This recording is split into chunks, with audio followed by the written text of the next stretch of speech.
Hello and Happy New Year, everyone. The thing I love about the new year is the fresh outlook we adopt, where we can be and do anything we set our mind to. In 2024, we're not just counting reps or miles, we're counting every moment of every challenge overcome and every boundary pushed. I hope you will join me in celebrating a new year that is focused on a journey of self-discovery and empowerment. This is your year to shine in fitness and beyond. All right, so let's get real. The first few weeks of the new year are always filled with promise, but how often do we set resolutions or have new goals only to have them poof, disappear, seemingly in a cloud of smoke? It's easy to start a new year with motivation, but it is also easy to have it fizzle out. In this video, I share with you some ideas to help keep the motivation going all the way to the new year of 2025. We hope. First, don't forget to recognize just how far you've come. As we stand on the threshold of new beginnings, it's the perfect time to pause and look back at our first year. From triumphs to challenges, each step has been a part of our incredible journey to now. It's important to remember previous achievements and the lessons learned along the way. Reflecting on prior victories allows us to gear up for an even more exciting year ahead. Thinking about the small wins helps us maintain motivation. When you acknowledge your progress, no matter how small, it reinforces your efforts and encourages you to keep going. In addition, remembering your small wins helps you become more confident. Once you realize that you have what it takes to achieve your small goals, you realize that you have what it takes to be able to attack those larger goals. Whether you learned a new yoga pose, were able to exercise consistently for a month, run a mile without stopping, or hit a new PR, there's always something to celebrate. If you're anything like me, I don't even remember what I had for breakfast yesterday. So that's why I always write it down. I write down my meals, I write down my workouts, my cardio, how I'm feeling that day, why I was feeling that day. If I'm feeling crappy, I'm feeling crappy because someone cut me off in traffic today. Whatever it could be, you write it down so you can remember this is what I did great and this is how I stayed on track. The second thing to stay motivated is to set realistic goals for yourself. Start with small milestones and work your way up.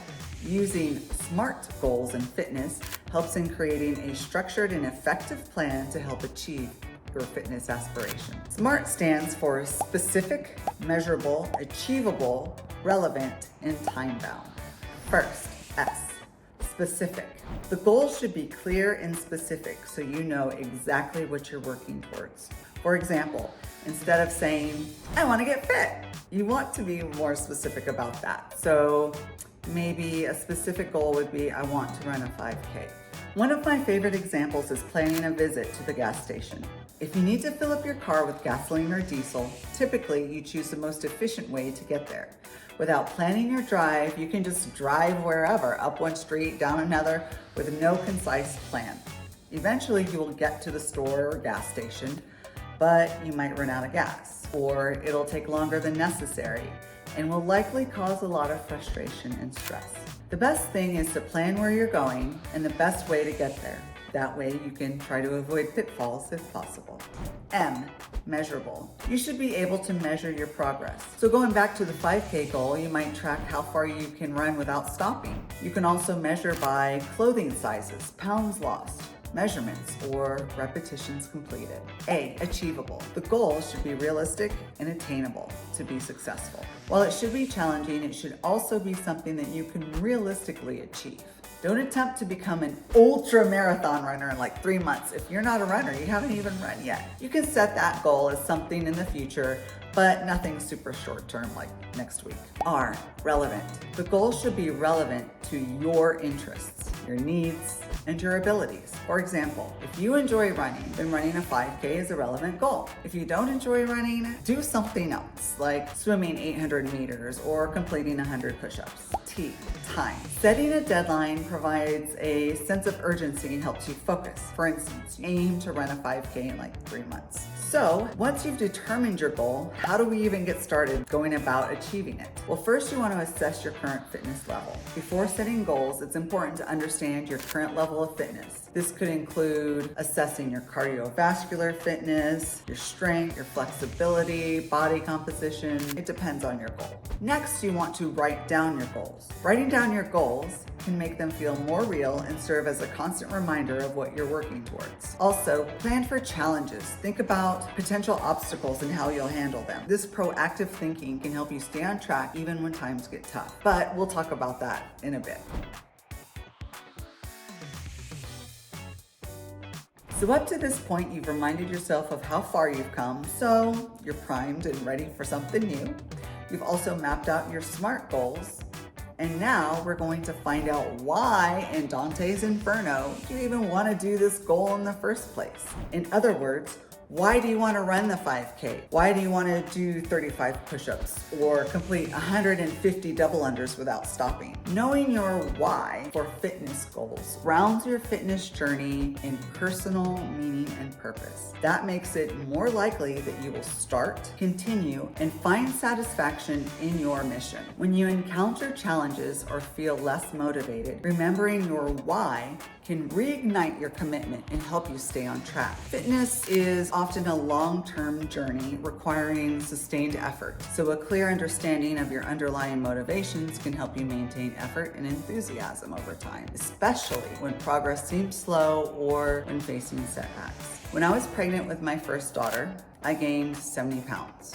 I have never been a tiny person, and I'm usually comfortable around 140, 145 pounds. So when I was admitted to the hospital to have my baby, I was well over 200 pounds and super uncomfortable.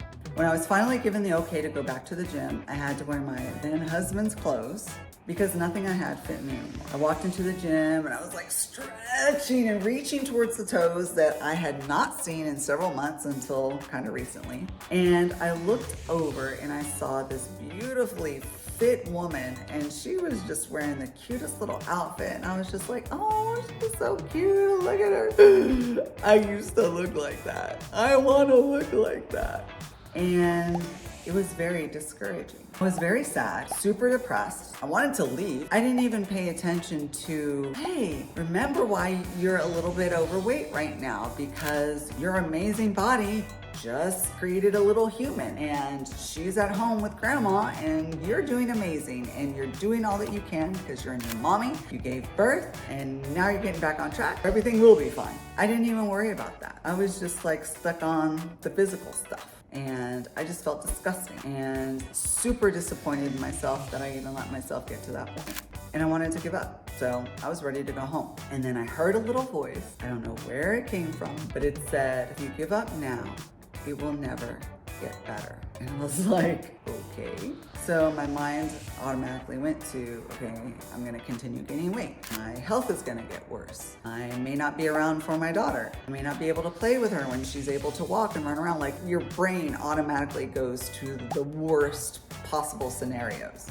And that's where it went. And I was like, okay, I'm gonna do my best. And I put blinders on. I didn't pay attention to that cute little girl. We're here for this fitness party. We're here for me. We're gonna just do what I gotta do, and we're just gonna do it. And it wasn't easy. I will not lie to you and say it was easy. The idea of getting in shape is simple, but it is difficult at times. It really is. And so you have to dig deep and find your why. And so when those times come, you're able to like refocus and be like, oh, yes, I feel not motivated right now, but I'm going to try. And sometimes all you can do is do your best. That day, that one day, you're going to the gym, that one day, or you're going for a walk, or you're gonna swim, or whatever you're gonna do, that is what you're gonna do that day. And forget everyone else. Just focus on what you have to do. And then tomorrow, you're gonna do it again. So that was my why. And from then on, whenever I felt embarrassed or gross or helpless, I would instantly go back and listen to that little voice. And there's times that I still need help getting motivated on some days.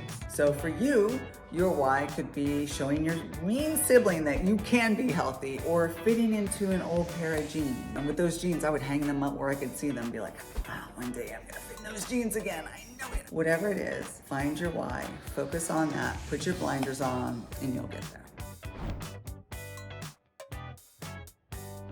So now you know what you want and why. We now must create the vision. Every January, I like to create a vision board. And what I put on that is something that I hope to achieve for the upcoming year. The thing I love about vision boards is it's creative, it's inspiring, and I just look forward to doing it. So when I create my vision boards, I will reflect on what I want to achieve in the next year. And it could be various areas. It could be career, relationship, health, personal growth, travel, a new puppy I want, anything. I think about long-term goals, short-term goals. In the olden days, I used to cut everything out and put it on a poster board. You could put it on a cork board, just anything like that. Now, like with Canva or Pinterest, you can get a bunch of pins, or you can just do a lot of things digitally, like sayings, quotes, anything that truly captures the essence of what you want for that current year. And so whether I do it physically or digitally, I will either take a picture or do a screenshot, save that photo as my background, and that way I can look at it every time I open my phone. Or if you want to put it up in your house, or anytime you walk by it, like in the bathroom or by your bed, something like that. So that's one way I like to remind myself of the vision that I have for myself for that year, and it can be motivating. Another thing you can do is write little sticky notes to stick to your mirror, your fridge, or other key places in your home.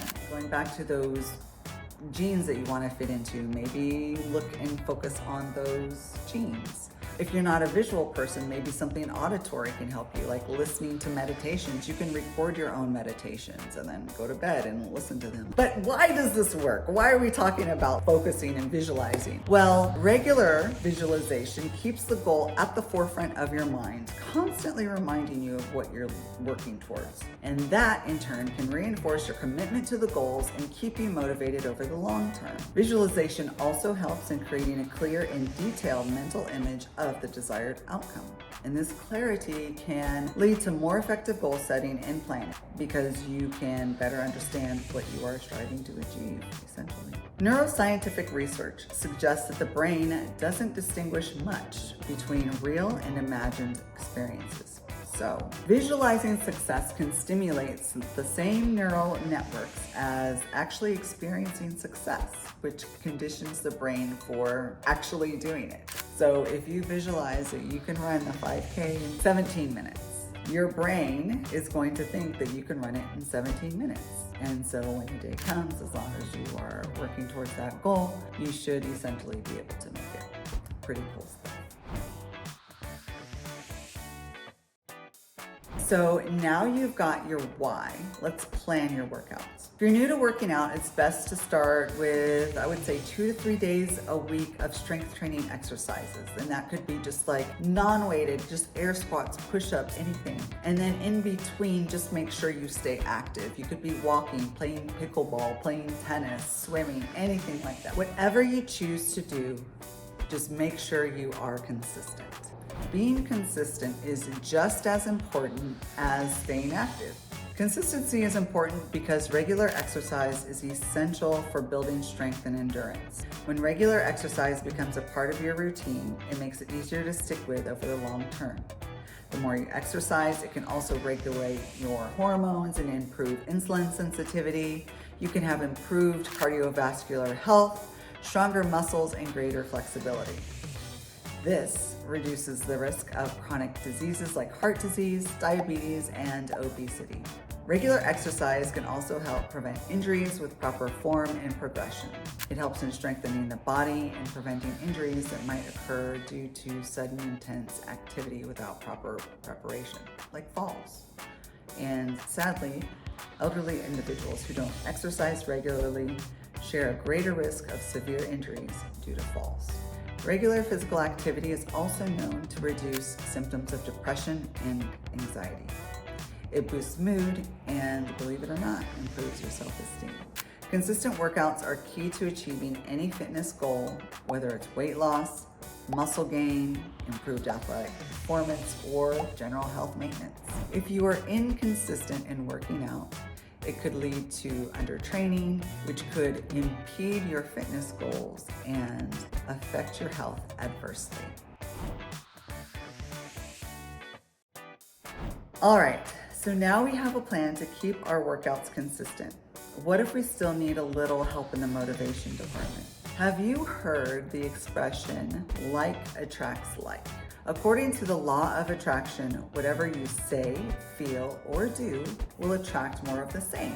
So, if you want to be more athletic, more fit, more healthy, then hang out with more people who are the same. It is really important to find a support system that will keep you accountable and motivated. So whether it's a workout buddy, a trainer, a fitness group, or an online community, surround yourself with like-minded individuals who will cheer you on and push you to be the best version of yourself. I am very introverted by nature, and so weightlifting for me was perfect. I'm always able to go into the gym whenever I want, lift whatever I want, do my own thing, and I never knew any different until a former coworker invited me to fill in at a CrossFit competition. I didn't know a whole lot about CrossFit. I just saw a lot of people like lifting weights super fast and super hard. But I went and I noticed that there was just a lot of camaraderie, a lot of love, a lot of support for one another, and it was really infectious. People were cheering you on, you were cheering them on, you really had like a solid team. And although that type of sport is not really my cup of tea, I never ever forgot the feeling of how it was to have all of those people in your corner. So we can definitely accomplish a lot on our own, but when you have that unconditional support, you can really go far.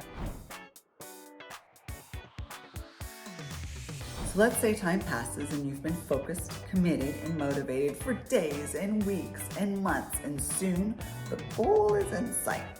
And before you know it, you've hit a milestone. I like to give myself a little reward for my efforts once I hit a milestone. So if I'm looking to drop 10 pounds, once I hit my 5 pounds, maybe I'm gonna go out and get a new pair of shoes or a new workout outfit or headphones or a massage. Anything that you want to reward yourself. I would stay away from food. Anything that is more of a food reward, because a cheat meal could turn into a cheat day and then a cheat weekend, and before you know it, you're sliding backwards. If you are really good about watching your diet, then yeah, I would say have a cheat meal.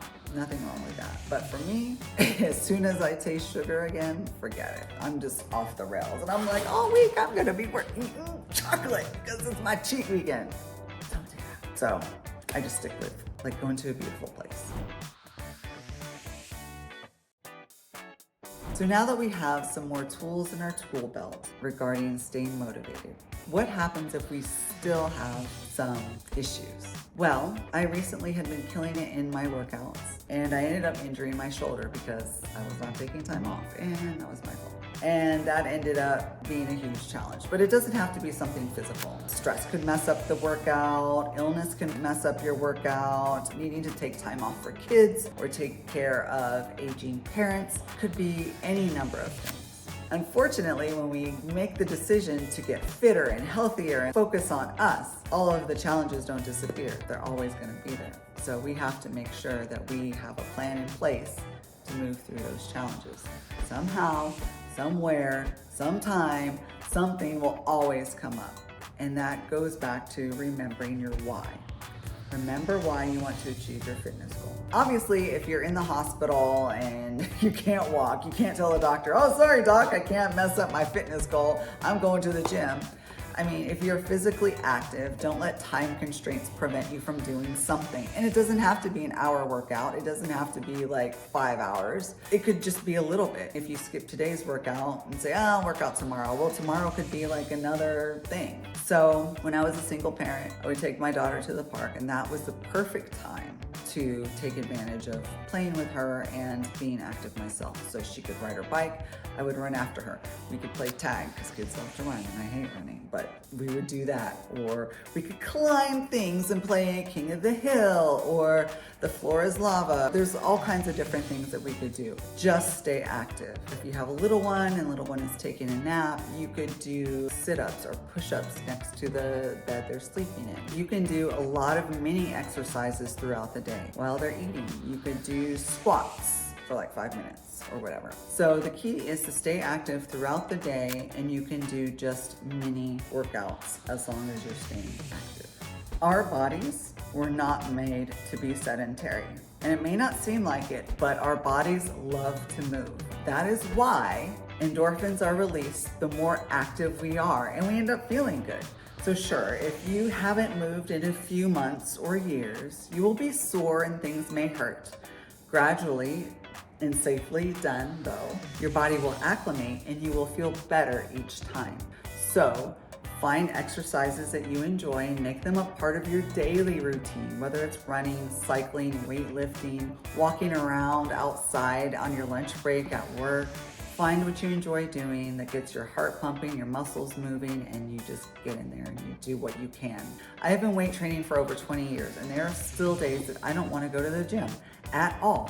The weights annoy me, the music I'm listening to annoys me, the wallpaper annoys me, but I know I need to move my body. And one thing I tell people, like I told one of my friends the other day, I was like, you don't want to be here, it's gorgeous outside, go for a walk, go for a run, just get out, swim. Like your gym has a pool, like just go do that. Just stay moving is the point. You don't want to give up just because you're just in a bad mood. And what I'll do sometimes is if I'm at the gym and it's cold outside and I don't feel like going for a walk and I don't want to swim because then I have to change it. I don't want to do this, I don't want to do that. You know what, fine, I'm going to come here and I'm going to work out with weights. And I'm going to do 20 minutes. And so I do 20 minutes and I choose an exercise that I love. Like everyone has an exercise they're like, oh yeah, I just love doing arms, or oh yeah, I just love doing legs. Do something for 20 minutes. And what happens is because one, it's an exercise that you enjoy. Two, your body's moving, so you're releasing that endorphins. After a while, you're like in a good spot. And then you look at your watch and you're like, oh, it's been 20 minutes. Then you do a check-in. How do you feel? Do you want to keep going? Do you want to work out? Okay, well, cool. I do shoulders, I feel great. I'm gonna go do arms now. Or you're like, nah, I'm good. I'm good. You just take that time and you decide what you want to do. 9 times out of 10, I'm like, oh, I feel great. I have all these endorphins going. I got my runner's high, whatever. I'm going to keep going. But there are other times I'm just like, the music is still annoying me and I still don't want to be here. So I'm going home. But I don't feel guilt about that. So keep that in mind. Don't feel bad if you cut your workout short and you've genuinely given it a shot. Because that's 20 minutes that you've decided, I was not gonna do anything. And guess what? I just did 20 minutes. So kudos to you, good job. So cut yourself some slack, give yourself some grace. If you are overtraining, hopefully at that point you're not like overtraining. Don't push yourself if realistically you're hurt, if you're ill. Rest is a huge, huge thing. So make sure you are resting as well. But if you're just having a blah day, you know what? Feelings are temporary. Someone cut you off in traffic and you're like, ugh, I'm in a bad mood. I'm not happy with you right now, and I'm not happy with anything. I'm not happy with weight. I'm not happy with staying fit. I'm not happy with eating healthy right now. I just want to go eat a cheeseburger. Maybe you're just hungry. Maybe you're just thirsty. It could be a lot of different things. So find that balance, do what you can, and give yourself some grace. So I hope you are enjoying everything I have shared so far. My goal is to help you get moving and grooving. Please subscribe to my channel and comment about more content that you would like to see. So to wrap this up, remember, you gotta think about the achievements you've done so far, set your SMART goals, find out why you want to do this, create a vision of what you hope to achieve, plan your workouts, connect with community, reward yourself, and be confident that you can overcome those challenges. That's a lot, but you can do it. Every fitness journey is unique to each person. So embrace the ups and downs, the successes, the challenges. Stay focused, determined, put those blinders on, and with the right mindset and a strong commitment, you can conquer your fitness goals and achieve success in 2024. What are some of your fitness goals for the new year? Please share, comment below, and don't forget, success is a journey, not a destination. You've got this. See you next time.